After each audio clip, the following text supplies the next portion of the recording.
Mark 13 is a challenging passage here in this discourse that Jesus gives. It's given shortly after, you see in the first verse, after he leaves the temple for the last time with his disciples, at least some of them. And this is commonly referred to as the Olivet Discourse, because he gives it on the Mount of Olives. It's in all three of the synoptic Gospels. It's in Matthew 24, it's in Luke 21, and here in Mark 13. It's important that he gives this prophecy on the Mount of Olives because Mount of Olives plays an important role in biblical history and worldwide history. Jesus left the earth. In Acts 1, we see where Jesus ascended from the Mount of Olives. And then we see also in the Old Testament, in Zechariah 14, as that's the place where he'll return. It's by far the most difficult passage in Mark. And add Matthew's account and Luke's account of it, which are not conflicting, but they add other details. It quite possibly is the most difficult text in the New Testament, mainly because of this prophetic language that Jesus uses, and you see the Old Testament throughout in this language. Even some other Jewish literature is used in this language, and it's just the nature of prophecy itself.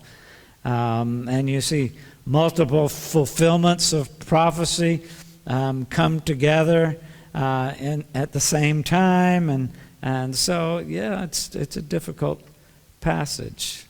Be grateful you didn't have to preach it. I don't know that there's any biblical scholar, far from me, any biblical scholar who can perfectly unravel all the issues that show up in the Olivet Discourse.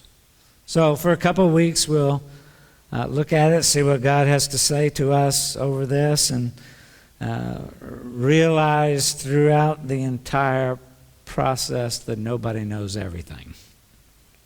You already know that about me. But you might not know that about yourself.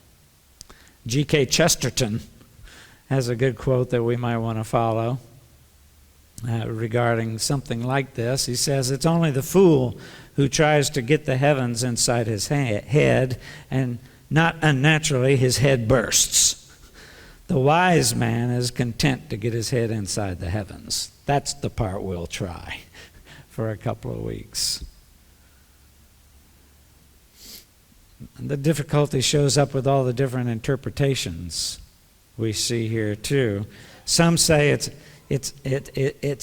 Jesus is talking entirely about the events preceding his second and final coming.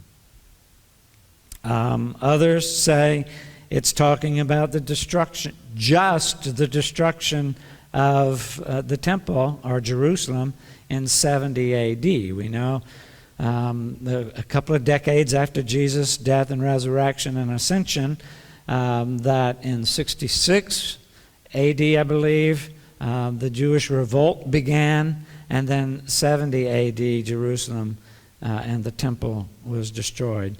Yet other scholars believe that it's talking about both things, and they find convoluted ways to put it all together. And then those people disagree as well. Some say, well, he's talking about the second part before his final coming in verse 23. Others say that doesn't start until verse 24, or maybe it's verse 32. Who knows? I think, from my own study, that the Olivet Discourse is talking about the destruction of the temple, and that is a type Hope you know what that word means by now. Just think of your typewriter that's a picture or a type of the future, of his second coming. And we'll try to put those pieces together as we go along. First word in this outline we see is destruction. We don't know which disciple, you see that. One of the disciples said to him, now our first thought is, right, it's Peter, because he's always the one that jumps on things first because of his personality. And it might have been impulsive Peter being the one to say that. Maybe wanting to cheer Jesus up because Jesus is getting ready to culminate what he's been telling his disciples about, which they still haven't caught on completely, and yet Jesus is grieving in many ways. And some disciple wanted to cheer him up, quite possibly. Aren't these buildings beautiful? Aren't they just glorious? And what wonderful stones and what wonderful buildings. And Jesus kind of pops his bubble and say, do you see these buildings? There will not be left here one stone upon another that will not be thrown down. Wow. Now, it was not an exaggeration by that disciple. It was an amazing building that took 46 years to build. And it wasn't even complete at this point. The temple was just the epicenter of Jerusalem. It was about, those of you that keep up with square footage cost for houses in Charleston that keep going up every single day, it was about 1,550,000 square feet. The equivalent of 35 acres. The temple was 12 football fields. It towered over the surrounding landscape. Josephus, the ancient Jewish historian, says that the temple was covered on all sides with gold. And so on sunny days, which there are a lot of sunny days in Jerusalem, on sunny days it looked like the sun itself. Some of the blocks of stone were 60 feet long and weighed over 1,000,000 pounds. That would be hard by today's technology. Think about that. The columns were so thick, so big around that it took 3 men to be able to wrap their arms around the columns. So it was quite a building. Now you say, well, how do you know the stones are that big and blah, blah, blah. Well, there's stones. The Wailing Wall. We've had the privilege to go to Israel, and there at the Wailing Wall, some of the stones from the foundation of this temple are still there. And you can see. Josephus now he's talking in cubits and all that stuff, but translated it's feet and pounds. How could that thing be destroyed? But if that disciple who made those initial comments trying to cheer Jesus up, Jesus quickly gave an unexpected response, and yet his words are tragically true. When Titus first conquered Jerusalem, not Titus of the New Testament letter, Titus, this is Titus, a ruler in Rome, he ordered the temple to be preserved when the Romans finally came to destroy Jerusalem. He wanted the temple preserved, but instead it caught fire, and it burned. And as a result, quote from ancient writings, Titus ordered the whole city and temple to be torn down. Now, history reminds us of this. We've also had, Judy and I have had the privilege to go to Rome, and there is a monument to Titus in Rome, and it has different reliefs that are carved out of it. And one of the reliefs shows soldiers bringing menorahs and things like that out of the temple. So Titus was praised for his destruction of Herod's temple. And so his words were true. It would be destroyed. It would be destroyed in 70 A.D. But it's also a type for end times too. And sitting there, it says here, he left the temple, came out of the temple. One of his disciples made that comment. And then between verse 1 and verse 3, they walked up the Mount of Olives.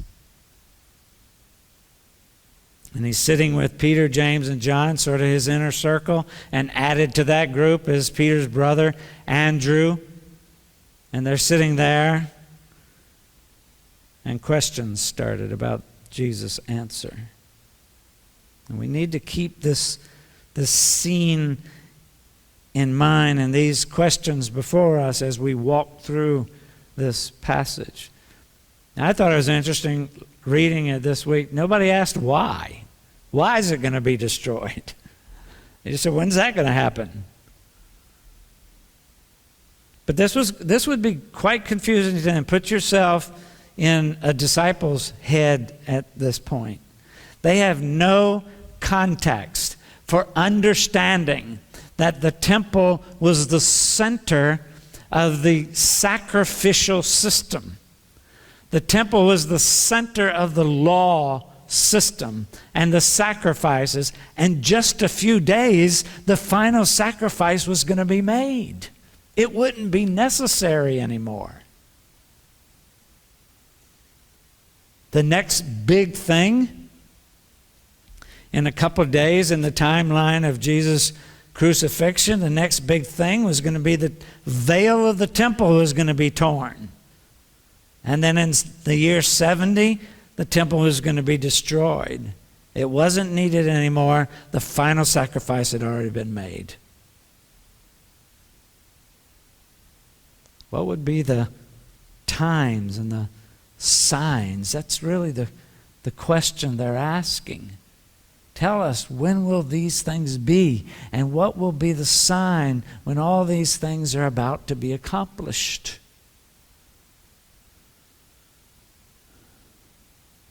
And Jesus would answer his question, but some of his reply goes over their heads. Some of his reply goes over our heads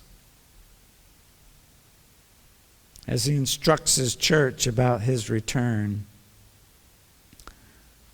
And since Jesus isn't interested in giving dates, he's not into date-setting details.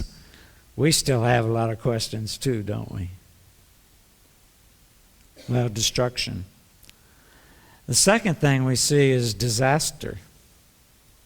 We see him raise those alarms. Serious, like the alarms in my car. First, he warns his disciples not to be deceived by disturbing events which are coming their way. They're coming. Don't be deceived by those things. See that no one leads you astray, verse 5. Verse 6, many will come in my name saying, I am he, and they will lead many astray. We can't be deceived by false teaching. Listen, those of you that come on Wednesday night, you know Paul is still instructing young Titus to look out for the false teachers that are going to pop up in the churches that you're in charge of. They're always around. We're not to be deceived by false teaching. The disciples aren't to be deceived by false teaching. And when you hear wars and rumors of wars, do not be alarmed. This must take place, but the end is not yet. Nation rise against nation. Russia attacks Ukraine. I wonder how many people have said around the world, how many said the end is near?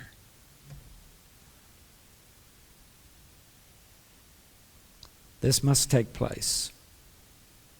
Kingdom against kingdom. There will be earthquakes in various places. There will be famines. Now think about that. Earthquakes and famines, those sorts of things. We can't be deceived by false teachers into thinking it's the end when we see these things. Even today, we've got plenty of false teachers deceiving us about the end, or trying to deceive us. Natural disasters will come.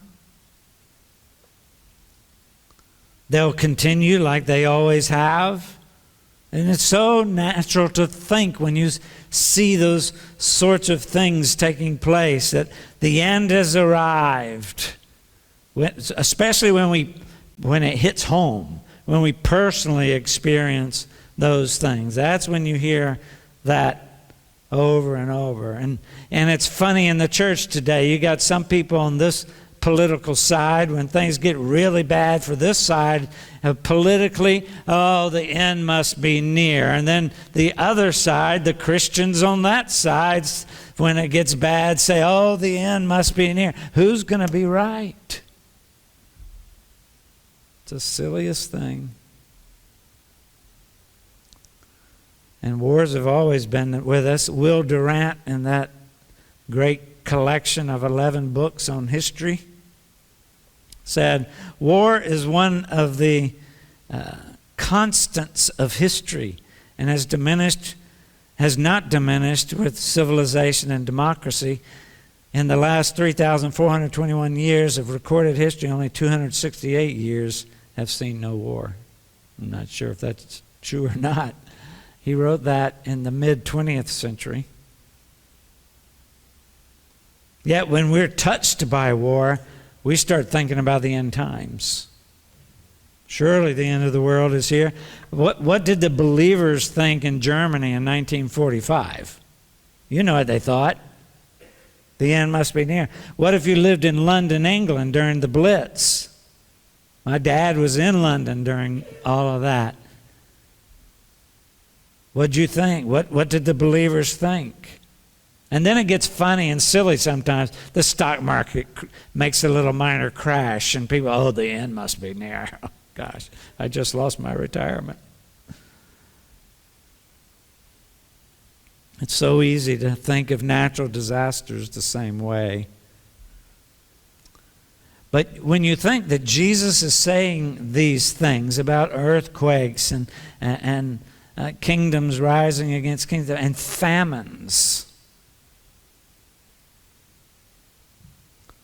we saw in history during the years, these are the years just a couple of decades between Christ's death and the destruction of the temple. Just between Christ's death and 70 AD, there was a horrendous earthquake in Laodicea.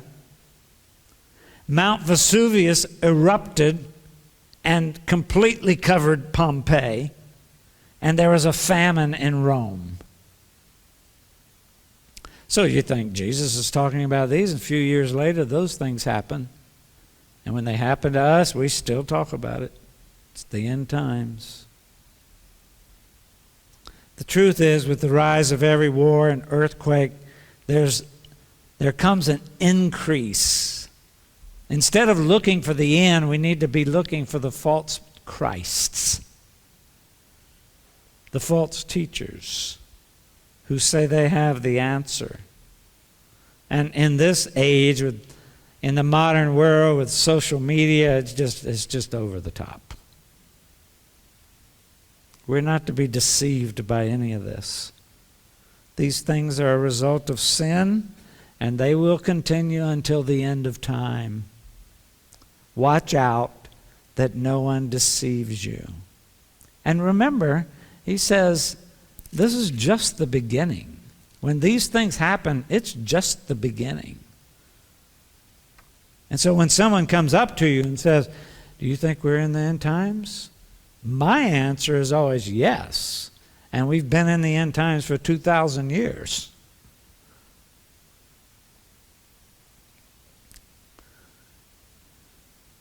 Second thing in this point of disaster, we see the alarms, but then he warns his disciples about what would be happening in the world and what would be happening to them personally. Be on your guard. They will deliver you over to council. You'll be beaten in the synagogues. You will stand before governors and kings for my sake to bear witness before them. And they'll bring you to trial and deliver you. Don't be anxious beforehand when you have to give testimony and so on. They're going to face religious persecution. You're going to face religious persecution if you haven't already. And interesting, Jesus says to them that it'll be in the synagogues. You'll face religious persecution from the spiritual people, from the religious people in the synagogues. With the place that should be a refuge for you won't be. They would suffer under the secular state as well and bear powerful witness to the gospel even as they're doing that. The blessing of all that in the immediate times, and we see it in Acts, is when that persecution started. What did that persecution do in Jerusalem after the stoning of Stephen in Acts? Well, Christians began to flee Jerusalem. That's the first foreign missions, that persecution in Jerusalem that Jesus is talking about now. The forced scattering from Jerusalem would cause the gospel to be preached to the Gentiles. You and I have the gospel because they suffered. Persecuted disciples would impress their interrogators, people that had captured them with their wisdom. You remember Paul before Agrippa being a testimony, and Peter and John before the Sanhedrin, and many, many more in the last 2,000 years who've faced trial because of their Christianity, standing and being a witness before those who were trying them. They also experienced intense personal hatred, and brother will deliver brother over to death, and the father his child, and children will rise against parents and have them put to death. You'll be hated by all for my name's sake. The radical commitment which the gospel demands can disrupt even the most natural and sacred human relationships. Fathers and sons and children and parents. And it still does. Believe me, it still does. And you'll be hated by all. Intense personal hatred. Announce your Christian conversion in a Muslim country, and you'll know what that means. Or in a hardline communist country, and you'll know what he's talking about. Jesus' words take on a terrible reality when those things happen, and they happen every day. Jesus says in Matthew 10, verses 34 and 36 through 36, "Do not think that I have come to bring peace to the earth. I have not come to bring peace, but a sword. For I have come to set a man against his father, and a daughter against her mother, and a daughter-in-law against her mother-in-law, and a person's enemies will be those of his own household."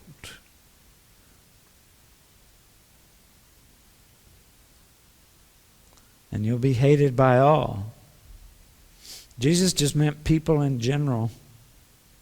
True evangelicals will be hated by false evangelicals. And as you see in Scripture, as you see in the world, Christians can quickly turn against Christians. If we haven't seen that in the last couple of years. And we get that. Jesus said in John 15, if the world hates you, know that it has hated me before it hated you. If you were of the world would love you as its own. But because you're not of the world, but I chose you out of the world, therefore the world hates you. Hey, we've got a heads up.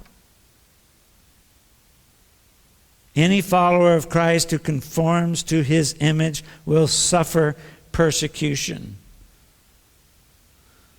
But that person will also know what Paul tells us in Philippians 3, the fellowship in sharing the sufferings of Christ. The fellowship in sharing his sufferings. And that's a condition that Jesus says at the beginning of the Sermon on the Mount is blessed. Blessed are those who are persecuted for my name's sake. And then the third thing we see is deliverance. Jesus ended this part with these words, but the one who endures to the end will be saved.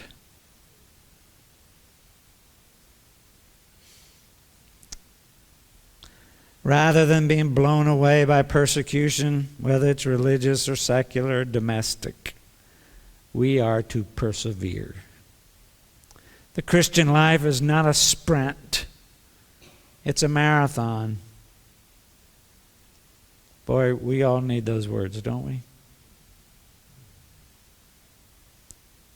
But the one who endures to the end will be saved. I'm always surprised. I shouldn't be by now, but I'm always surprised by people I know